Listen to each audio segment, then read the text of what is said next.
Hello everybody, welcome to another Nephilim build. It's Pride Month and we're celebrating by making various LGBTQIA+ characters in media because fuck Trump. Today we're gonna find a hobby as Testament from Guilty Gear. As always, keep in mind that these videos are about capturing the spirit of the character rather than capturing their abilities perfectly. With that said, let's address the obvious. Testament does not identify as a man or a woman. Thing is, they also don't identify as non-binary. They have transcended human existence and are beyond the concept of gender. Testament is testament.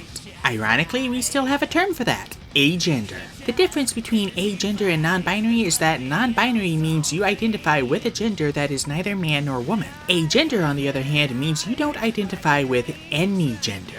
Now with all that said, let's start with ability scores. Using the same pointer, we will put the 15 into Charisma. A lot of their attacks are named after metal bands and songs. Even their name and their strive fit are references to the band Testament. They're clearly a metalhead and metalheads are always the best people. Next we'll put the 14 into Constitution. Gears are hard to kill. After that we'll put the 13 to Dexterity. You've got to stay on your toes in fighting games. We'll put the 12 into Wisdom and then the 10 to Intelligence to insight our opponent's moves and plan out our own. Lastly we'll dump Strength and we won't need it. For species, Testament is a humanoid type gear, so we're going to go with Simic Hybrid, getting Dark Vision of 60 feet and Animal Enhancement. We'll take Nimble Climber for rock climbing, one of Testament's 40 hobbies. Most Google searches say 35 or 36, but the fandom wiki names off 40. We'll make a custom background putting our increases in Charisma and Constitution. We'll also take Performance and Nature, that's playing with children, not like that, appreciating opera, bonsai, gardening, stargazing, belly dancing, and shark B-movies. And yes, I am making this a bit. We'll also take the Scaled Feet, taking the Disguise Kit, Weaver's Tools, and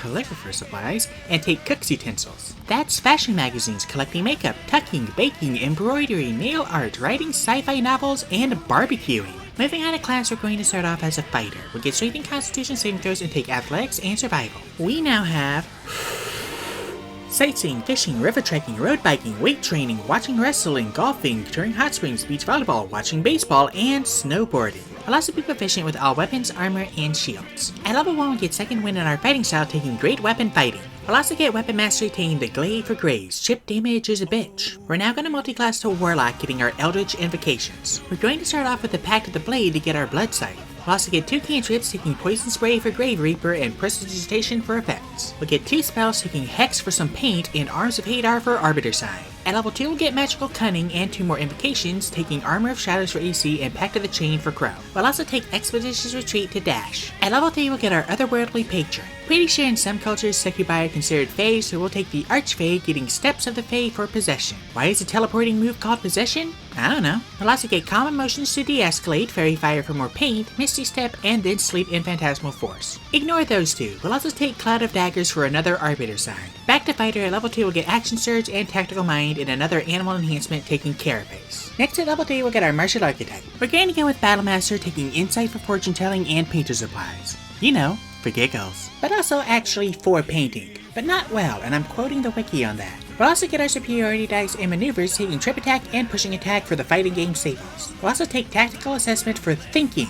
Yes, that is an actual listed hobby of theirs. At level 4, we'll take the Polearm Master Feed, rounding Dexterity. At level 5, we'll get Extra Attack and Tactical Shift, and at level 6, we'll raise our Charisma. Back to Warlock, at level 4, we'll retake the Skilled Feat, taking Carpenter's Tools, Cartographer's Supplies, and Tinker's Tools. That's DIY, making dollhouses, scrapbooking, and gunpla. It actually says building plastic models, particularly robots, but we all know they mean gunpla. We'll also take Tree Strike as well as Hold Person for Dimension Sight. At level 5, we'll get 2 more invocations, taking Investment of the Chainmaster and Agonizing Blast, Poison Spray. We'll also get Blink and Plant Growth from our patron for more Possession and Hitomi. We'll also take Hunger of Hadar for Calamity 1. At level 6, we'll get Misty Escape for Warrant and take Summon Fae for a mini Succubus. Don't worry, this isn't our Nostrovia, that comes next. At level 7, we'll take Fiendish Vigor for our invocation. We'll also get Dominate Beast and Great Invisibility from our patron, ignore both, and take Summon Aberration for the slot form. With the 4th level slot, it's making 2 attacks, so pretend each attack is from a different succubus. That's our Nostrovia. Back to Fighter, at level 7, we'll get Know Your Enemy, another Superiority Die, and 2 more Maneuvers. We'll take Ambush and Evasive Footwork for better initiative and AC. At level 8, we'll take the Skilled Feat again, taking Potter's Tools, Brewer's Supplies, and Cards. That's Pottery, Mahjong, and Liquor. Apparently they're a non-drinker, so either they collect it or brew it for fun. Also, I know Mahjong uses tiles, but cards are as close as we can get. At level 9, we get Indomitable and Tactical Master. At level 10 we'll get D10 superiority and 2 more maneuvers, taking parry and riposte, and at level 11 we'll get another extra attack. Lastly, at Fighter and Warlock levels 12 and 8 we'll take the boons of skill and spell recall, capping charisma. Well, specifically expertise arcana so I can highlight collecting occult trinkets. We'll also take fear from Warlock, people tend to be afraid of gears. Now that we're level 20 we finally have our modifiers. Our AC with armor of shadows and carapace is 16, our move speed is 30, and our average HP is 156 with 8d8 and 12d10 hit dice. And with that, we are done. Now we can just build 2. To start, we're great in melee with 3 attacks, hex, maneuvers, and a bonus action we can use ourselves or give to our bird. We've also got several ranged AoE options and a couple summons to join in on the fun. In other words, we're pretty good at slaughter, which just so happens to be hobby number 39.